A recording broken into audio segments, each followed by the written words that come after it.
has to be the biggest thing ever done in Australia. Just in terms of number of destinations and number of children. It's a vehicle we're going to use to get our anthem, and it is our anthem and probably Australia's most popular song, back on the air, promoting Qantas. It's a mammoth exercise, logistical, musical, and every other respect. It's the biggest job that we've ever done. It is really quite grand on any scale, even on a worldwide scale. Then it makes it certainly the biggest commercial that's been done in Australia.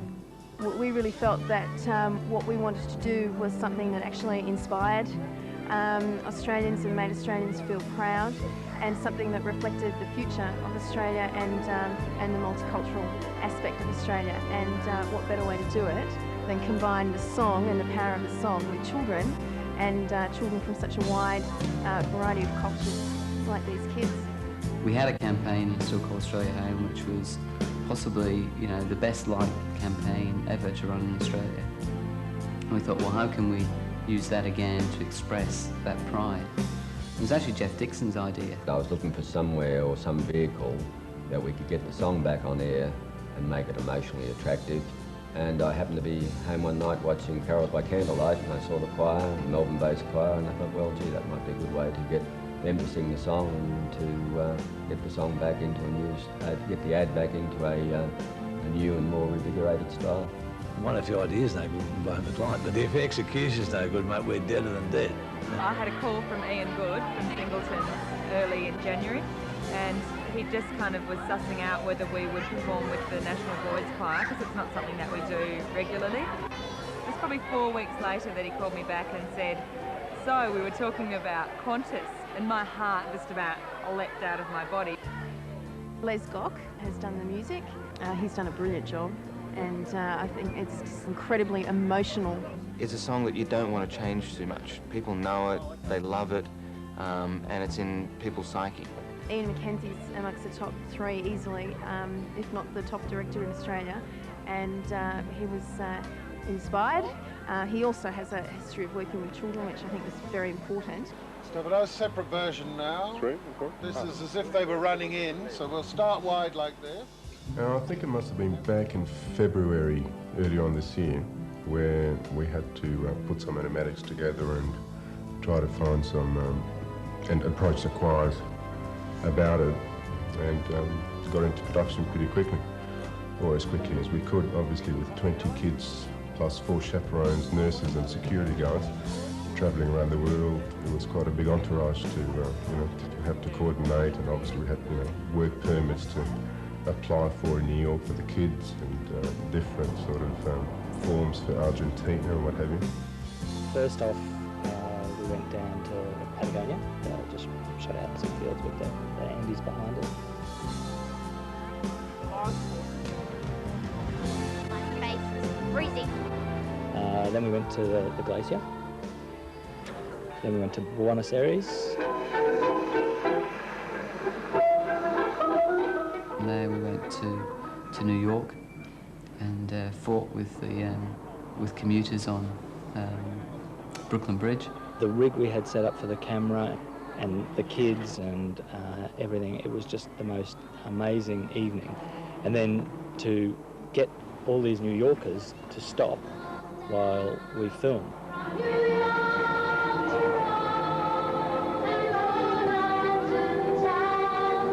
It was like phenomenal, and I was just so nervous that we'd never get it done, but it happened, and it was just the most magical kind of an evening.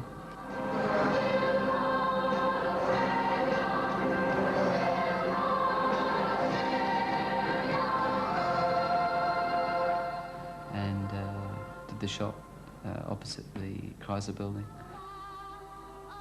We asked Alicia, one of the girls, she had to stand perched on the edge of the building, and she was fantastic. She got up on this stand, or secured, had it secured in, and stood there sort of singing to New York, and that was pretty fantastic. I stood up there after she got down, and she was pretty gutsy. Then from there we went to Venice.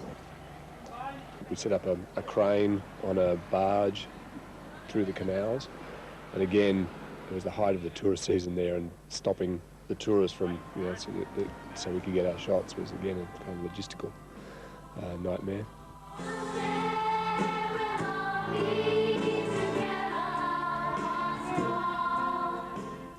went to Bangkok, and we went up to a place called Sukhothai, which is like an ancient capital, with all these like wats and temples and ruins set around this like huge park.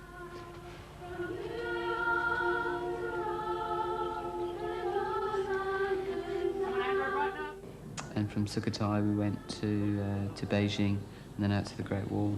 Again, it was one of those moments walking up onto the Great Wall of China. You start to feel a little bit jaded, and then you step on something like the Great Wall of China, and again, you know, just sort of tingling, because it's so amazing. Okay, keep 個高度 swing 翻過去左手面 keep 個高度.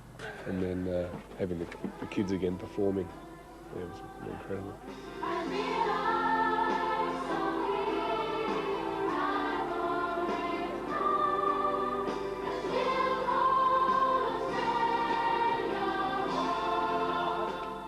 The key thing was with the international destinations to find something that really was quite different from the Australian landscape, and each of them were quite independent. And then coming back to Australia were to find landscapes that really demonstrated the scale and beauty of Australia. We got Ken Duncan, who's the leader in his field, you know, in the world, and a real artist, and very, very familiar with Australian landscapes. So they asked me for a bit of help with location scouting, and so we just put them onto some of the beautiful places in Australia, because I believe Australia is just awesome. It's like an environmental ark, one of the last arks in the whole of the world, you know, where you can go and see pristine wilderness and just beautiful places. And I think if we show people around the world that beauty, they're going to come here. Stay with your group, stay with your group leader, and we can make sure you're all safe. We're about to jump on the buses now, and all have a great time. Oh, the finale was actually one of the most exciting sort of things I've ever done in my life, I think, having to transport 200 kids on top of Kings Canyon. Pure logistics of getting everybody from one spot to another, you know, just buses and the number of vehicles and gear and, you know, luggage and what have you. It was all really well coordinated. When people see the finished shot, they'll think, oh, well, they just turned up in a bus and got there, but that was a major organisational thing. And full credit to them, you know, they've really done it very well. The assistant director used a good analogy last night when he said, like the boys who are filming in Venice and have to be absolutely silent in the church, today we respect the environment in that manner. Okay, it's beautiful, it's looked after, and suddenly we're going to put 200 people on it. And we want to make sure we don't trample things and ruin the environment.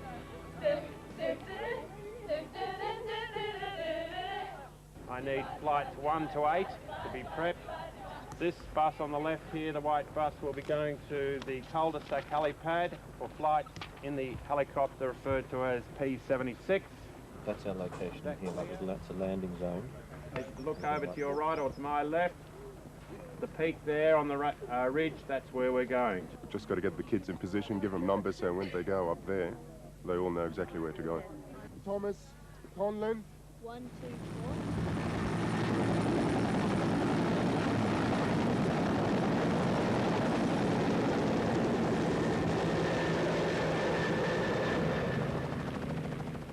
This shot's the big one though. This is the scary one. Only Qantas could do a shot like this.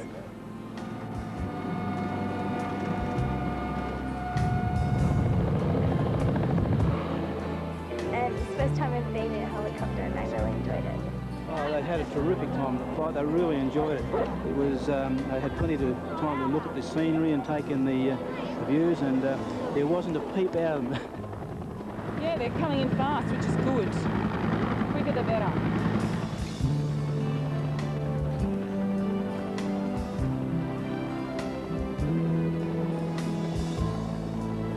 Yes, it's still too crowded on the top there, okay? The people masking each other.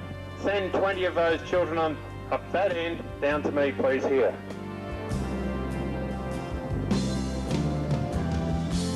And you go there and you realise that everything you're trying to do in the ad by saying the world is like a fantastic place, but what Australia's got to offer is, you know, phenomenal. and you really believe it. You know, you think it's not just like some sort of advertising bullshit, because you're in this most wonderful place with this most amazing group of little Aussie kids just having a great time.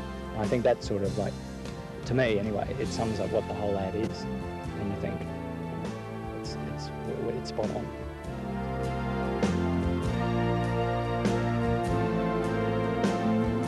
I like New York. Oh, we saw the Empire State. Really good.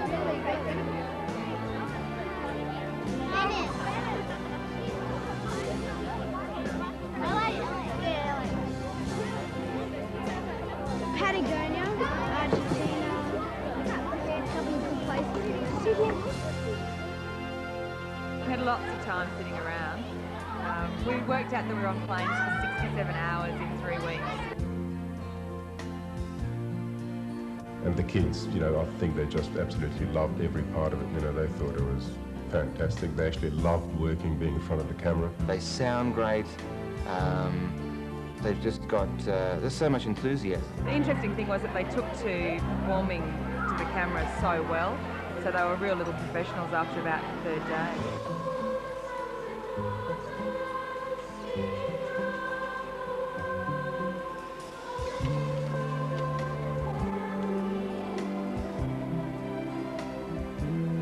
I think it's a fantastic, ambitious task. I mean, full credit to them. They're doing something that I don't think has been done on this scale anywhere in the world.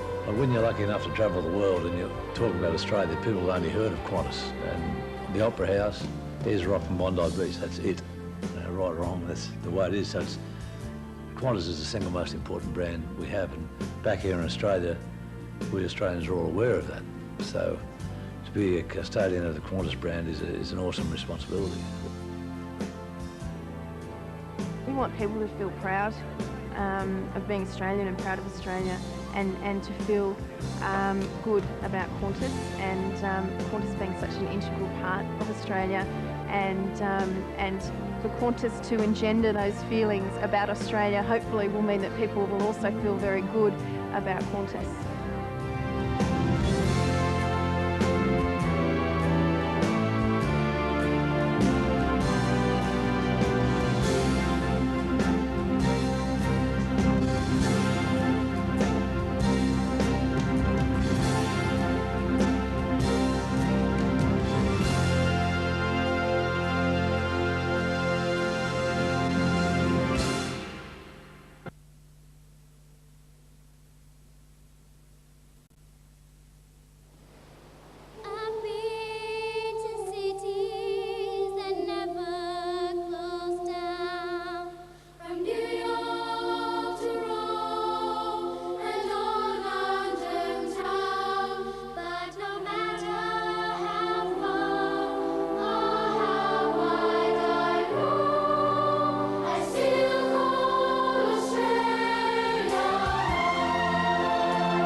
While the geographical features of a timeless land show no signs of change, no such certainty exists for the society in which most Australians live.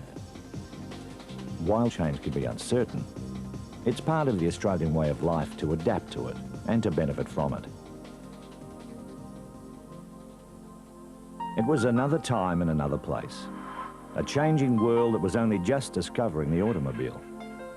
But a couple of visionaries in the outback were already looking to the skies. Onlookers gave the airline as much chance of flying to Cloncurry as it did flying to the moon. But charged with a spirit of change, one of the nation's true legends was born. Over the years, the spirit of change has lived on, as seen in the appearance of the planes, but just as important, in the attitudes of our people. Without giving people the power to come up with solutions, our internal bid team could never have won preferred tender status for both customer and ramp handling services. Without this new way of thinking, we couldn't possibly have turned two totally different reservations, ticketing and check-in systems into the one, as we did with Cube. Working with our 10 service standards has lifted productivity by almost 20%, resulting in increased customer satisfaction and more than 30,000 extra bookings. Throughout the many new looks, new fashions, new services and new timetables, the loyalty of our customers has grown. They know we can deliver the best holidays. Well, they know our history, and because it's part of their history too, it means something to them. They trust us with the things that matter most. Research shows that in a world of change and choice, it's things you can't buy that people give as reasons for choosing Qantas over the competition.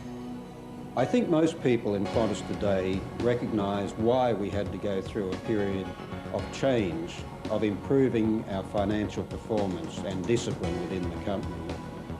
When you view our position today against that of our competitors in Asia and indeed within Australia, people can see our relative strength. We've reduced our debt by over $3 billion. We're actually buying aircraft from other airlines who are in some difficulties. So this was a period of transition which was very important to our future and which is now paying off in terms of advantages. But it is important to recognise that whatever our financial strength, our future depends a great deal on the attitude of every person who works for Qantas. The personality of Qantas is your personality. It's your attitude, it's your enthusiasm, it's how you go about doing your job every day. It's how we look after customers. That's what our future depends on. And that's what the red tail stands for. And there can't be a better reason to get it right. The commitments we are making to product and service are designed to ensure we have a real competitive edge in this increasingly aggressive industry.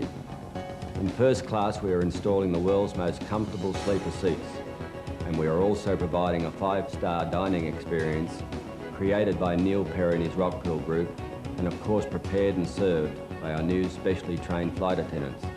In business class, we're introducing the world's best seat, and our competitors are already acknowledging this.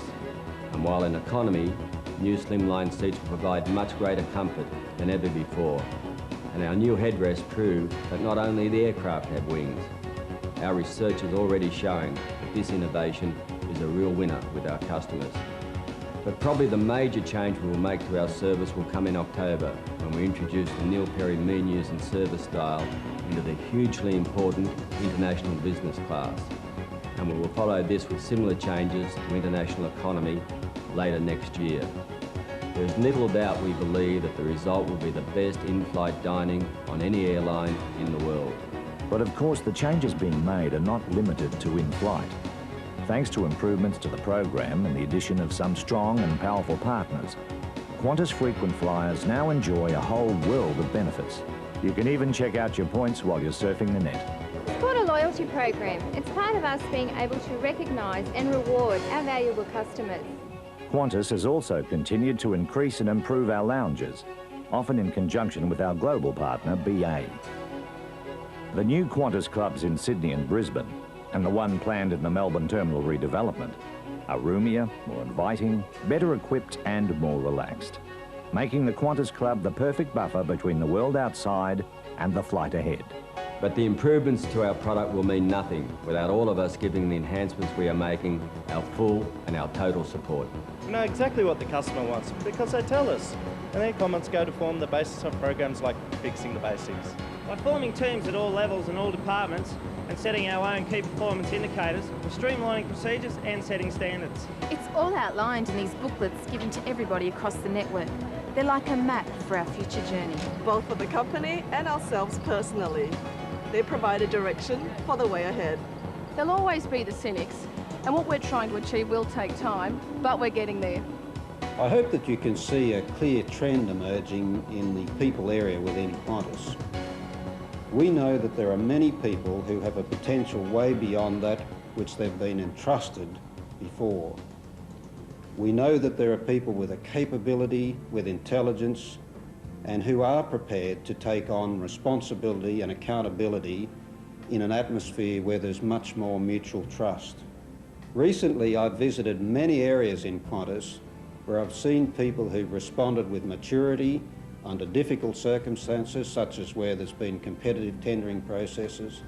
And what people have done to respond is to show a level of enthusiasm, a sense of responsibility, and they're now proudly taking charge of the area and transforming the whole relationship and the way they work.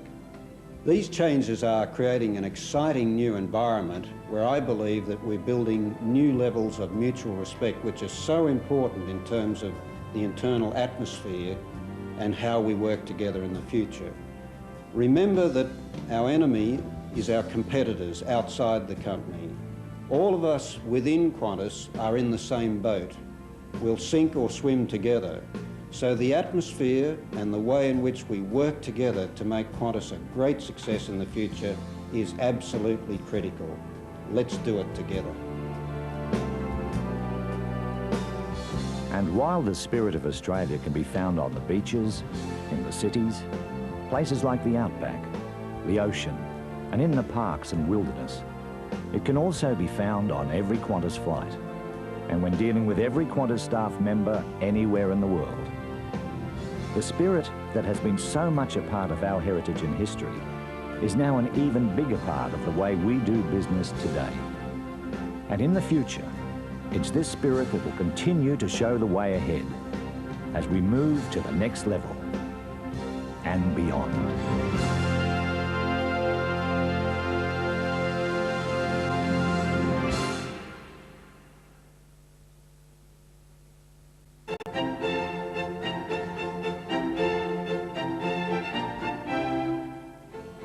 This is the delivery of a promise that we made last year in May to continue to invest in the future of Qantas.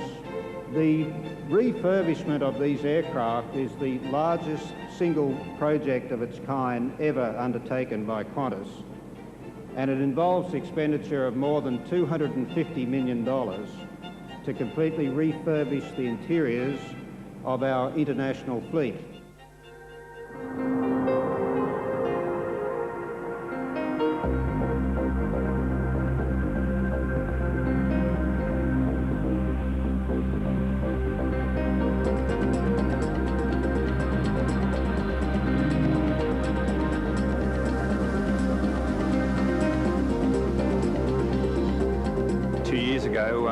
The marketing department, management, confronted my management and said for me to actually concentrate on a new configuration throughout the aircraft fleet. At that time, I contacted Boeing and we turned Boeing on to developing layouts for the aircraft and for that configuration. It's an important project for Qantas in terms of its future direction and its marketing of the Qantas product. It's my responsibility to make sure that we deliver on time.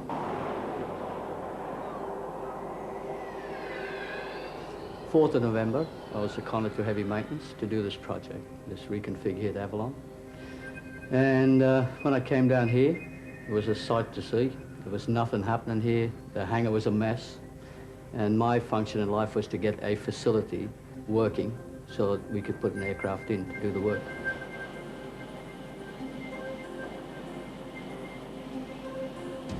Avalon, the facility here was run by Astus, which shut down about 18 months ago.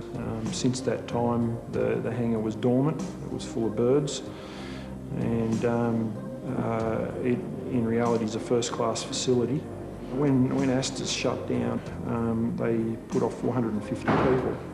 So we knew that there was the basis of a skilled team of people in the area. Because we have to run from that front to this one and then jump across. I worked here for 6 years with Astas, and I was here until it closed. The way in which this project has been approached is unique. By all ordinary standards, this work would have gone overseas in terms of cost competitiveness. But there's been a tremendous effort between 4 staff, the people who are in charge of the labour supply to this work, and Qantas, and the parties have agreed to do this work on a basis which is cost effective, which breaks new ground, and has meant that work has been done here in Australia in an area where there are many qualified people available which otherwise would have gone overseas. It's a really positive feeling. Everyone wants it to work. I think we all feel like we've come home again. A great boost to Geelong and to resurrect this whole facility. It's a very good facility here, as you probably know, Avalon. It's got everything, the great runway and the tower and all the business that goes with it. Good support from the other side. We're installing more than 15,000 seats to 47 aircraft. There are 76 new galleys being installed as well, and 244 new lavatories.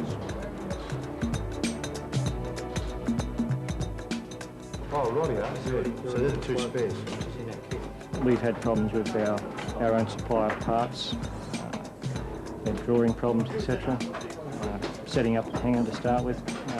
We've got a very keen group of blokes here trying to do the right thing and get the aircraft out on top.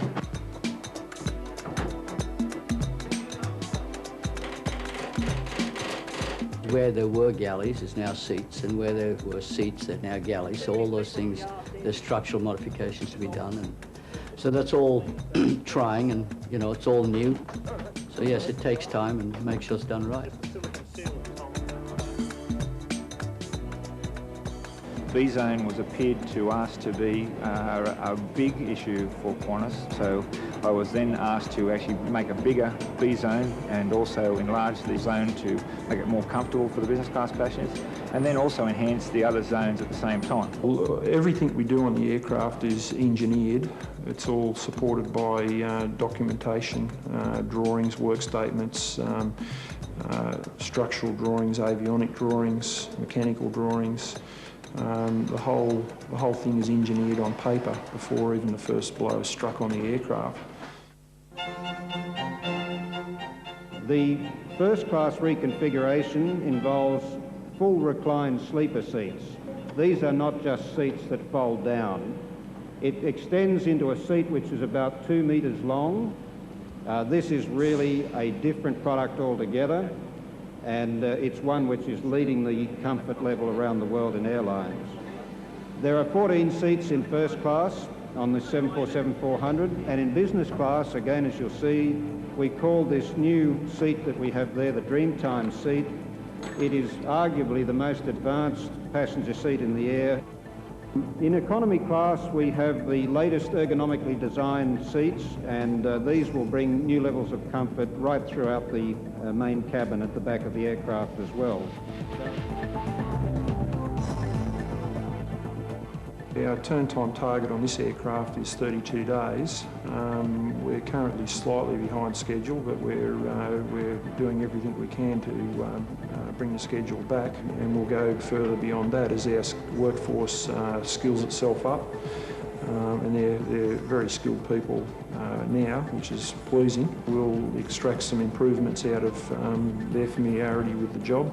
Some of our material issues that we've had problems with, we're put in place some plans to overcome those. and some of our engineering problems, they're being worked at the moment. So once we've sort of drawn all those improvements together, we should get down to our optimum production level, somewhere towards 23 days. It's a learning curve, especially probably the first 2 or 3 aircraft will be a learning curve for everyone. Who else have we got coming? Okay, situation on the aircraft at this point, shift 35 of 64, day 18 of 32, so we're certainly well over the halfway mark now, and our plan is indicating a slippage of between 24 and 48 hours. So clearly there's some danger areas we've got at the moment, so that's a major concern to me at the moment. I haven't checked on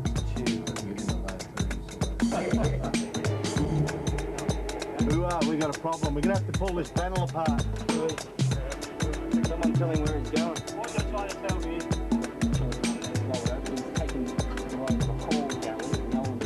in the olden days, Qantas handled a lot of this themselves. They used to turn around and do a lot of the design and structural design to the aircraft. Nowadays, we're seeing the vendors playing another role, and we've picked really good vendors. There's plenty of involvement from outside of the core Qantas group to make the project a reality. Right. Brown, red, orange. If we get it out in time, it'll be a real achievement. We will get it out. Trust me. It's looking good. It's a shame everyone didn't work as hard as I did. I didn't think it'd be finished on time, but with all the blokes, it ended up finishing pretty well. So when we actually dispatch the aircraft, it'll be probably 8 o'clock, provisionally 8 o'clock test flight Friday with 12 o'clock departure back to Sydney. Plan is over to pick up fuel, do the engine run as soon as possible, and do all the checks, get them out of the way, fix any problems we've got, and then we'll be putting the aircraft over into Hangar 5 ready for tomorrow morning. Certainly been a challenge, and we're all, I think we're all pretty pleased with what we've achieved. We've had some fairly significant obstacles. Everyone's risen to the occasion, and they're just as keen as mustard to get the aircraft out, get it going. So it's wonderful to see it getting out of the hangar.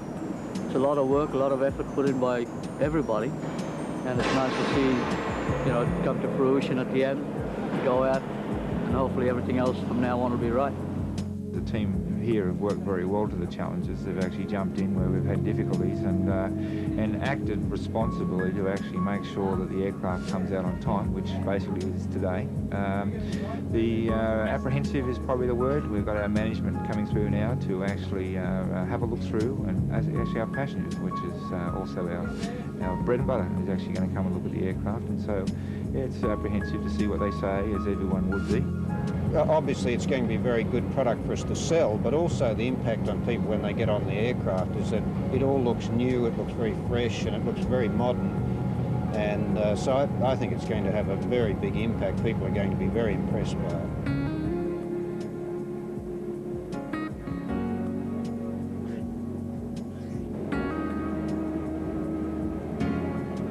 We believe that this is such a big step forward in terms of the internal configuration and the standard of the product that it really is a new era for Qantas, a leap forward. And that is very important because the industry, as you know, is increasingly competitive.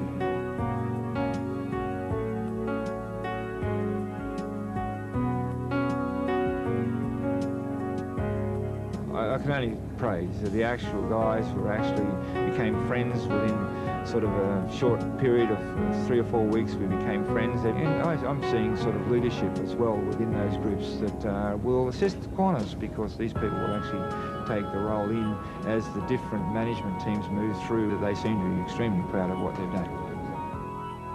It's an enormous project to refurbish the entire 747 fleet and ultimately the 767 fleet and probably the 737 fleet. The time frame of 22 months to do the 747 fleet at this point in time is achievable. Quite frankly, it couldn't be done in any less time anywhere in the world. I'd just like to thank everybody for joining us here today. It really is a very proud occasion for a lot of people in Qantas, and to have you here sharing the day with us gives it some special meaning. Qantas is about our future as it has been about our past, and tourism is about our future as it is about our past. Our economic keys of hope are about sunrise activities, about refurbishment, revamping, doing what we're best at doing, and creating extra jobs in that process. Australia remains absolutely committed to tourism. It's represented by the spirit of Qantas, the spirit of the Outback. I'm just delighted to salute this particular Qantas project, to salute our tourist industry and the jobs that flow from it, and on behalf of the Australian government, say to you, well done, Qantas, with its refurbished product for a bright future. Good luck, Qantas.